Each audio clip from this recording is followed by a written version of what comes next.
नमस्कार, मी उज्ज्वला. मराठमोळी जीवन चॅनलमध्ये तुमचं सगळ्यांचं मनापासून खूप खूप स्वागत. उन्हाळा चालू झाला की नेहमी आपण रस्त्यावरून जाताना आपलं नजर जर गेली की थंड थंडगार बदाम मिल्क शेककडे की आवर्जूनच आपली पाय तिकडे वळतात.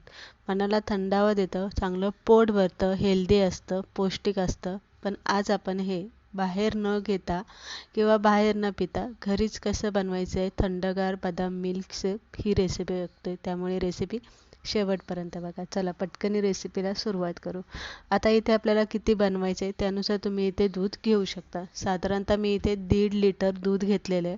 दूध चांगलं म्हशीचं घ्यायचं आणि जरासं दुधावरची जी मलाई असते ती मलाई पण यामध्ये घालून घ्यायची. म्हणजे बदाम मिल्क शेक जेव्हा आपण बनवतो त्याला चांगलं छान असं तुप्पट टेक्स्चर पाहिजे. पिताना असं वाटलं जाणवलं पाहिजे की हे तुप्पट आहे असं. त्यानंतरनं दूध आपल्याला उकळायला ठेवायचं आहे. आता इथे मी साधारणतः 2 तास इथे 10-15 काजू आणि 10-15 बदाम असं दोन्ही एकत्र घेतलेले. पण जर तुम्हाला काजू नसन घ्यायचं आणि नुसते बदाम घ्यायचे असेल तरी तुम्ही इथे बदाम घालू शकता. मग बदामचं प्रमाण तुम्हाला इथे वाढवून घ्यायचं आहे. बदाम भिजायला जरासा वेळ लागतो, त्यामुळे जरासा कोमट पाण्यात बदाम भिजत घातले की चांगले पटकन भिजतात. आणि बदामावरची साल काढून घ्यायची आणि नंतरनं मिक्सरला पिसून घ्यायचं. आता पिसून घेताना यामध्ये पाणी घालायचं नाही, तर दुधाचा वापर करायचा आणि एकदम बारीक पेस्ट आपल्याला इथे करून घ्यायची.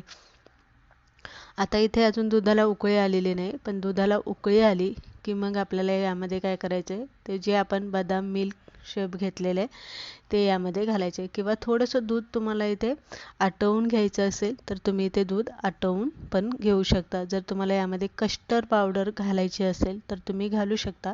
किंवा तुम्हाला फक्त प्लेन असा बदाम मिल्क शेक करायचा फक्त बदाम फ्लेवरचा, तर तुम्हाला इथे फक्त बदामच वापरायचे आणि त्यामध्ये थोडेसे काजू वापरायचे, जेणेकरून दुधाला छान असा घट्टसरपणा येईल असा. तर इथे मी फक्त काजू आणि बदामची पेस्ट वापरलेली आहे. कस्टर्ड पावडर मी इथे वापरलेली नाही आहे किंवा कॉर्नफ्लॉवर पावडरसुद्धा मी इथे वापरणार नाही आहे. आता आपण ही पेस्ट यामध्ये घालायची आहे आणि चांगलं शिजवून द्यायचं. थोडंसं दूध आटवून द्यायचं म्हणजे त्याला घट्टसरपणा येतो. लगेच उतरून ठेवायची घाई अजिबात करायची नाही. साधारणतः 15 मिनिटानंतरनं तुम्ही इथे बघू शकता दुधाला असं घट्टसरपणा आलेलं आहे आणि जी पेस्ट आहे ती अशी शिजली गेलेली आहे. त्यानंतरनं गॅस इथे आपल्याला बंद करायचा आणि दूध गरम असतानाच यामध्ये केशर घालायचं. म्हणजे केसरचा जो पिवळसर कलर आहे तो व्यवस्थित ह्या शेपवरती उतरतो.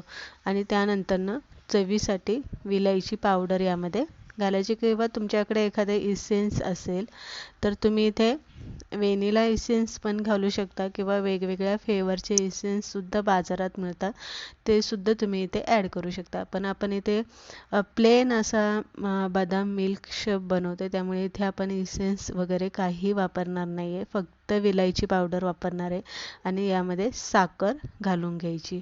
साखर घातली की थोडंसं उकळून द्यायचं आणि मग थंड करायला ठेवायचं. थंड झालं की तुम्ही इथे बघू शकता या पद्धतीने याचं टेक्स्चर बनतं.